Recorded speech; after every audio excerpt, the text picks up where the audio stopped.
जय जगन्नाथ। शिक्षा रेनबो रे पुणी थे स्वागत। ओटीटी और स्पेशल ओटीटी पेपर 2 रो प्रथम भाषा ओडिया रो पेडागोजी यूनिट 1 रो प्रथम चैप्टर प्रथम भाषा ओडिया शिक्षण लक्ष्य और उद्देश्य संपर्कित प्रथम वीडियो निश्चिंत देखिथिबे। जदि न देखिथिबे निश्चय देखिनेबे आउ ता सहित आपणक मतामत देवे। आज परवर्ती प्रसंग मातृभाषा शिक्षादान मौलिक तत्व बा principles of teaching mother tongue को खूब कम समय रे आलोचना करी। ता पूर्व लाइक शेयर और सब्सक्राइब करने को कहबिनी, जहाँ खाली मन पकईदेली कारण परिश्रम व्यर्थ जाए नहीं। आरंभ करबा आजिर प्रसंग प्रचलित विद्यालय व्यवस्था संपर्क में किछि तथ्य जानिबा। प्रथम श्रेणी रु अष्टम श्रेणी थिबा विद्यालय को अपर प्राइमरी बा उच्च प्राथमिक विद्यालय कहुए। प्रथम रु पंचम श्रेणी पर्यंत साधारणतः प्राथमिक विद्यालय, षष्ठ रु अष्टम श्रेणी पर्यंत श्रेणी को उच्च प्राथमिक विद्यालय कहुए। केतेक विद्यालय रे चतुर्थ रु दशम श्रेणी पिला मध्य थांती एवं आउ किछि विद्यालय रे षष्ठ रु दशम पर्यंत श्रेणी मध्य रही थाए। जहा हेउना कहीं अष्टम श्रेणी शेष पर्यंत पिला माने अध्ययन करने को बाध्य बोली आईन प्रवर्तन करा जायछि।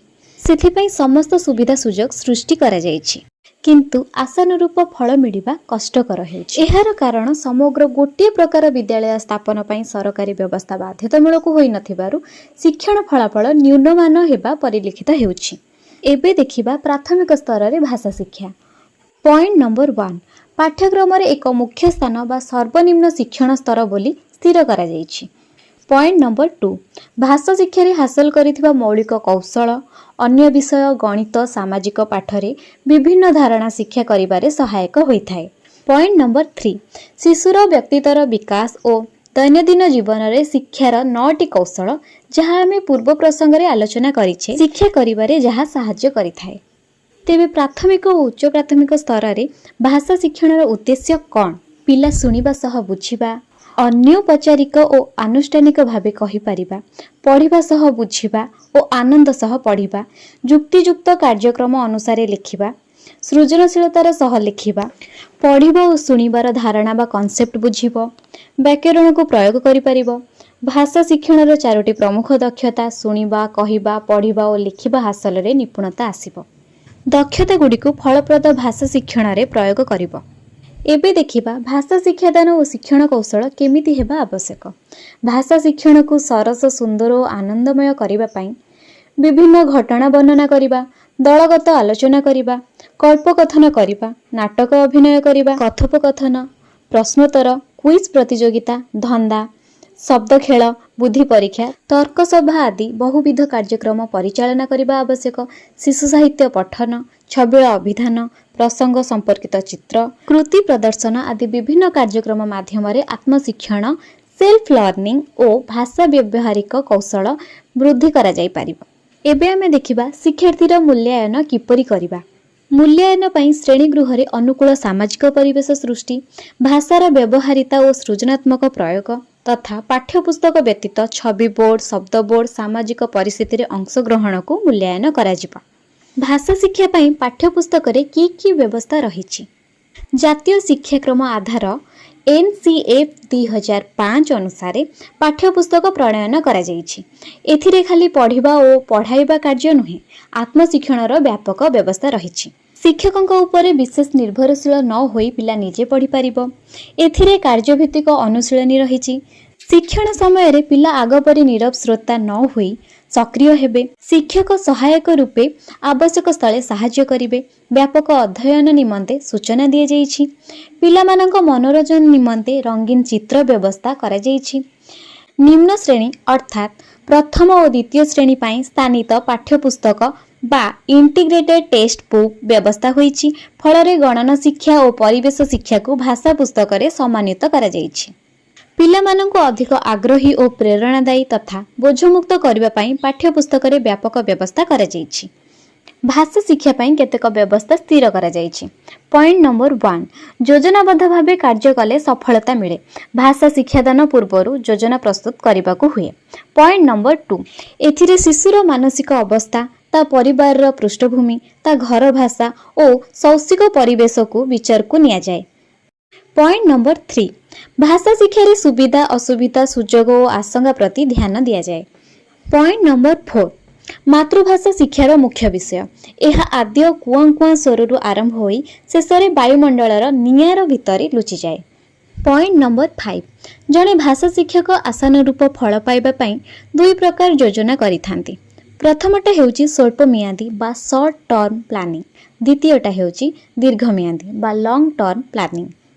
योजना संपर्क रे चीन देशर गोटे प्रवचन अछि। If you plan for a year plant rice, if you plan for 10 years plant some plants, if you plan for 100 years educated children. अर्थात जदि तुम्हें वर्षक पई योजना कर धान बुण, जदि 10 वर्ष पई योजना कर गछ लगाओ, जदि 100 वर्ष पई योजना कर पिलांको पाठ पढ़ाओ। ए प्रवचनରୁ स्पष्ट जे भाषा शिक्षणर पूर्ण सफलता पई दीर्घमियादी योजना दरकार। भाषा शिक्षक बा शिक्षयित्रीଙ୍କ गुण और योग्यता किपरि थिबा आवश्यक। भाषा शिक्षक व्यापक अध्ययन करुथिबे। भाषा व्यतीत अन्य विषय पुराण, गल्प, कविता, विज्ञान, इतिहास, भूगोल आदि विषय जानिथिबे। साहित्यर विभिन्न विभाग यथा प्रबंध, कविता, गल्प, नाटक, एकांकिका, व्याकरण आदि भल भाबरे पढ़िथिबे। साहित्यर विकास धारा यथा कवि बा लेखकଙ୍କ जीवनी, कृति, लेखा, साहित्यर युग विभाग सहित परिचित थिबे। लेखार कला कौशल बा निजे सुंदर अक्षर लेखुथिबे और पिलामानंक भल अक्षर प्रति दृष्टि देउथिबे। शुद्ध कथन, लिखन, पठन निजे करुथिबे और पिलामानंक प्रेरणा देउथिबे। प्राक प्रस्तुति, उपस्थापना शैली, शब्दर प्रयोग, रूढ़ी प्रवचन और लोकवाणीर व्यवहार, उद्धृतिर प्रयोग, विराम चिन्हर व्यवहार जानिथिबे। लोकभाषा, लोक संस्कृति, लोकगीत प्रति आग्रह थिबो। पढ़ा विषय प्रति श्रद्धा थिबो। पिलांको भल पाउथिबे और आग्रहर सह पढ़ाउथिबे।